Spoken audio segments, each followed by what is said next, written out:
তো এখন আমি রয়েছি দিশানের সামনে, কাওয়াখালীতে এটা।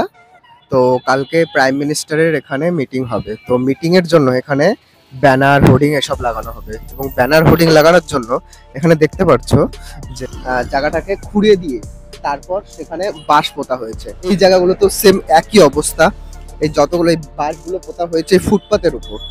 যদি কোনো গভর্নমেন্ট ডেভেলপমেন্টের কাজ করতে না পারে, অ্যাটলিস্ট যে ডেভেলপমেন্টের কাজগুলো আছে সেগুলো তো খারাপ করা তাদের দায়িত্ব। ক্রিকেটের ফুটপাত ছিল, সেই ফুটপাতটিকে নষ্ট করে দিয়েছে এরা।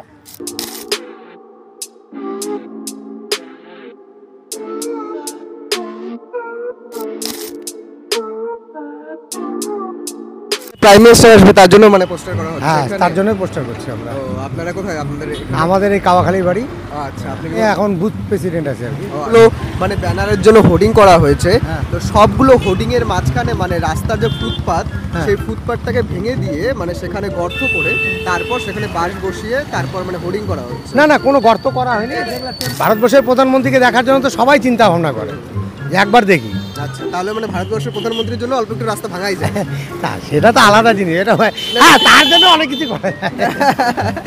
এটা এইরকম লাগছে মানে কালকে মানে সেই আনন্দ, মানে আমাদের এখানে মোদি আসবে, আমরা এটা কল্পনাই করতে পারি যে আমাদের আসবে, সেটা একটা আমাদের বিশাল প্রত্যাশা থাকে। আর ভারতবর্ষের প্রধানমন্ত্রী সেই যদি না আসে তাহলে কে আসবে? আচ্ছা, এর আগের নাম কি? আমার নাম রাজেশ বিশ্বাস। আর এখানে মানে কতটা এবার আসন পেতে পারে মনে হচ্ছে? আমাদের তো মানে কি বলবো, আর আমাদের তো যে মোদি যেভাবে বলছে 42-42, আমাকেও তাই বলতে হবে, কারণ উনি আমার থেকে বেশি অভিজ্ঞতা। আচ্ছা, অমিত শাহ তো 35টা বলেছে, তাহলে কার কথা মানবেন, মোদি না? এখন মোদি অমিত শাহ তারা তো একই কল্পনা। হয়তো আমাদের এই সন্দেশখালীর ব্যাপার নিয়ে কিছুটা আগ্রহ আছে, সেই সময় তো সন্দেশখালী ছিল না। না না, সন্দেশখালী ছিল তখনও, মানে না তখন ছিল, কিন্তু এইভাবে এতটা ছিল না। কিন্তু মোদি এসে দেখলো যে সন্দেশখালী যে প্রভাবটা পড়েছে, তাতে অনেক কিছু সিটটা হয়তো আমাদের লোকে অনেক চিন্তা ভাবনা করে আরো বাড়াবে। আচ্ছা, আর এটা হচ্ছে মানে জনসাধারণের নির্বাচনে একটা হিসাব করা তো, যে কে কোনো কাজ করতে পারে। এবার মোদিজি যদি আসে তাহলে সেই মুহূর্তে আমরা অনেক কিছু পাবো, যেমন আমরা অনেক কিছু থেকে বঞ্চিত আছি।